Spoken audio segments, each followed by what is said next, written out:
ମୋତେ ମୋ ଝିଅକୁ ନ୍ୟାୟ ଦିଅନ୍ତୁ, ନଚେତ ଆତ୍ମହତ୍ୟା କରିବି। ଅଜାତିର ଝିଅ ବୋଲି କରିଲେ ଅତ୍ୟାଚାର, ଦେଲେ ଯୌତୁକ ନିର୍ଯାତନା। ଏପରି ଘଟଣା ଦେଖିବାକୁ ମିଳିଛି ଢେଙ୍କାନାଳ ସହରର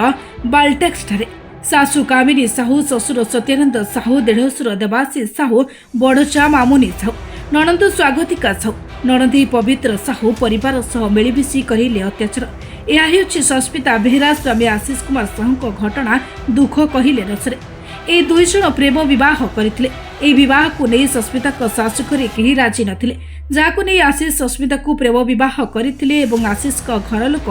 ନ ପଚାରିବାରୁ ସେ ଦୁହେଁ ବାହାରେ ରହୁଥିଲେ। କିନ୍ତୁ କିଛି ମାସ ପରେ ସସ୍ମିତାଙ୍କ ଶ୍ୱଶୁର ସେ ଦୁହିଁକୁ ଫୋନ୍ କରି ଡାକିଥିଲେ ଏବଂ କହିଲେ, ତୁମେ ଦୁହେଁ ଘରେ ରୁହ, ବାହାରେ ରୁହ ନାହିଁ। ଯାହା ପାଇଁ ସସ୍ମିତା ଏବଂ ଆଶିଷ ଆସି ଘରେ ରହିଲେ। କିଛି ମାସ ପରିବାର ଭଲରେ ଚଳିଲେ। କିନ୍ତୁ ଯେତେବେଳେ ସସ୍ମିତା 7 ମାସର ଗର୍ଭବତୀ ହେଲେ, ସେ ସମୟରେ ତାଙ୍କ ଶାଶୁଘର ଲୋକେ ତାଙ୍କୁ ମାଡ଼ ମାରିବା ସହ ସ୍ୱାମୀ ଆଶିଷକୁ ମଧ୍ୟ ମାଡ଼ ମାରିଥିଲେ, ଯାହାକୁ ନେଇ ସେ ଦୁହେଁ ଢେଙ୍କାନାଳ ଜିଲ୍ଲା କାଲଟାକ୍ସ ପାଖରେ ଥିବା ଫାଣ୍ଡିରେ ଲିଖିତ ଅଭିଯୋଗ କରିଥିଲେ। କିନ୍ତୁ ଫାଣ୍ଡି ଅଧିକାରୀ ସଞ୍ଜୟ କୁମାର ଦେହୁରୀ ତାଙ୍କର କୌଣସି କଥା ଶୁଣିନଥିଲେ। ଏହାକୁ ନେଇ ମଧ୍ୟ ଗଣମାଧ୍ୟମରେ ପ୍ରସାରିତ ହୋଇଥିଲା ଏବଂ ପ୍ରସାରିତ ହେବା ପରେ ପରିବାରର ସବୁକିଛି ଠିକ୍ ହୋଇଯାଇଥିଲା। କିନ୍ତୁ ଗତ 3ରୁ 4 ଦିନ ହେବ ପୁଣି ଶାଶୁ ଶ୍ୱଶୁର ସହ ବଡ଼ ପୁଅ, ବୋହୂ, ଜ୍ୱାଇଁ ସମସ୍ତେ ମିଳିମିଶି ସସ୍ମିତା ତାଙ୍କର ଛୋଟ ଝିଅକୁ ଧରି ଘରେ ଥିବା ସମୟରେ ଘର ଭିତରକୁ ପଥର ମାରିବା ସହ ସସ୍ମିତାକୁ ଦେଢ଼ଶୁର ବଡ଼ ଯା ମିଳିମିଶି ମାଡ଼ ମାରି ଖଣ୍ଡିଆ ଖାବରା କରିଛନ୍ତି ଏବଂ ସସ୍ମିତାକୁ ଛୋଟ ଝିଅକୁ ମଧ୍ୟ ମାଡ଼ ମାରି ଆଘାତ କରିଛନ୍ତି। ସ୍ୱାମୀକୁ ଲୁହା ରଡ୍ରେ ବଡ଼ ଭାଇ ମୁଣ୍ଡକୁ ପିଟି ଆଘାତ କରିଛନ୍ତି, ଯାହାକୁ ନେଇ ଆଶିଷ ଚିକିତ୍ସାଳୟକୁ ଯାଇ ଚିକିତ୍ସିତ ହୋଇଆସିଛନ୍ତି ଏବଂ କହିଛନ୍ତି ତାଙ୍କୁ ନ୍ୟାୟ ଦରକାର। ଯଦି ତାଙ୍କୁ ନ୍ୟାୟ ନ ମିଳିବ ତାହେଲେ ସସ୍ମିତା ଆତ୍ମହତ୍ୟା କରିବେ। ସେଥିପାଇଁ ଦାୟୀ ରହିବେ ପୋଲିସ ଅଧିକାରୀ। आशीष कुमार साहू घर ढेंकाना स्टेशन बजार रामगिरी सहायता ये ना चाहूँ कि आज्ञा घर किसी कलह लगी टाउन थाना आमर एफआईआर दि जाइए। गत काली राति 9:30 ରୁ 10ଟା ମଧ୍ୟରେ ମୁଁ ଘରକୁ घर बाहर किसी जिनस आने जाऊँगी। सेठारे से मो बड़ भाई देवाशीष साहू कौन से एक लुहा जिनस मत मारी आगामी कर हॉस्पिटल जाई एमएलसी रिपोर्ट करी डॉक्टर पाखु बैंडेज करके आसी। टाउन थाना आमर कालटाक्स फांडीर संजय कुमार देहुरी आज मो घर को जाकि मु नथिबा अवस्था घर को जबरदस्त पशि मो स्त्री पिला छुआ को टणाटरा करुँच, मो छुआ को बाढ़ तार न्याय कहीं पुलिस सहायता कर बाध्य आम सांबादिक सहायता नबू ही नबू। आज्ञा मो ना सस्मिता बेहेरा और मो स्वामी को ना आशीष कुमार साहू। मु ढेंकानाल मैरेज कर लव मैरेज आमर ये वर्षे तले मुझे न्यूज वाला डाकिकी मो वाइट देती मोर न्यूज भी भाइराल होती मत मारिया मो शशुर देढ़शुर जहाँ शाशु सब आसी सेटा कौट फांडी केस कर अनली जो संजय कुमार देहुरी सार से मैंने शुणी नथिले। मो पेटू जेहतु मारते पिला 7 मासर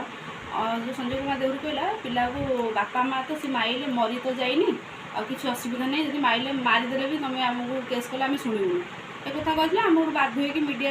सहायता नहीं, मीडिया भी आमको किसी न्याय भी देते। तापर से चुपचाप होती थे। बापा कौन है ये मसे है आसिक आम सागे मिसिले पड़ी कांदिले कहले से मत 1.5 मास है खाया पीया दौना आप निजे कहूँ बापा जेहतु कांदी कहे खाया दबुन यहाँ अन्याय होनी आम कह ठीक अच्छे से कहले मुझे तो घर खाइबी ये करी एमती कि मद पीक आसी नौलामूत्र मो घरे पड़ते मुझे गोटे बसैकी खुआ पिया कर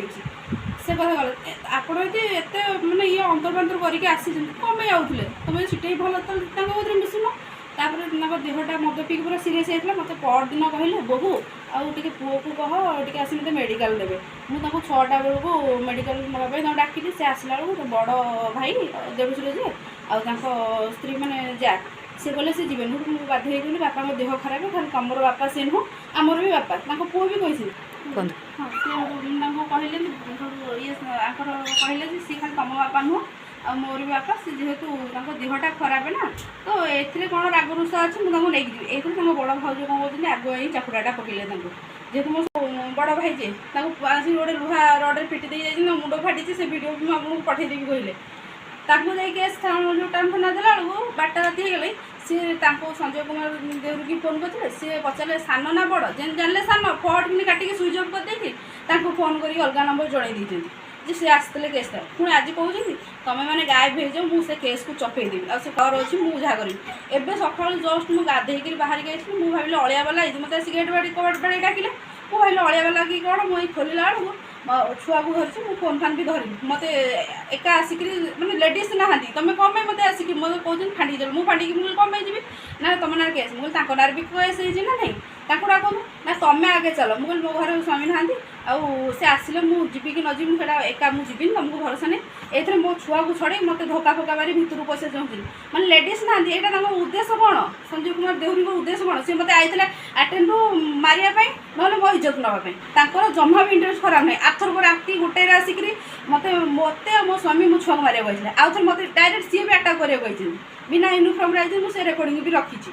ତାମାନେ ସିଏ ବି ମାନେ କହୁଛନ୍ତି ମୁଁ ପାୱାରରେ ଅଛି ମୁଁ ତତେ ଯଦି ମାରିକି ଫୋପାଡ଼ି ଦେବି କେହି କିଛି କରିପାରିବେନି ମୋ ଛୁଆକୁ ବି ମାଚିନି ଆଉ ମୁଁ ଏତିକି ମିଡ଼ିଆ ଉପରେ ଭରସା ଅଛି ଯଦି ମୋତେ ନ୍ୟାୟ ନ ମିଳିଲା ମୁଁ ମୋ ଛୁଆ ଯାଇକି ଆମେ ସୁସାଇଡ଼୍ କରିବୁ ଯଦି ପୋଲିସ କି ଢେଙ୍କାନାଳରୁ ଗାୟତ୍ରୀ ଗୀତାଞ୍ଜଳି ଦାସଙ୍କ ରିପୋର୍ଟ ନିରପେକ୍ଷ।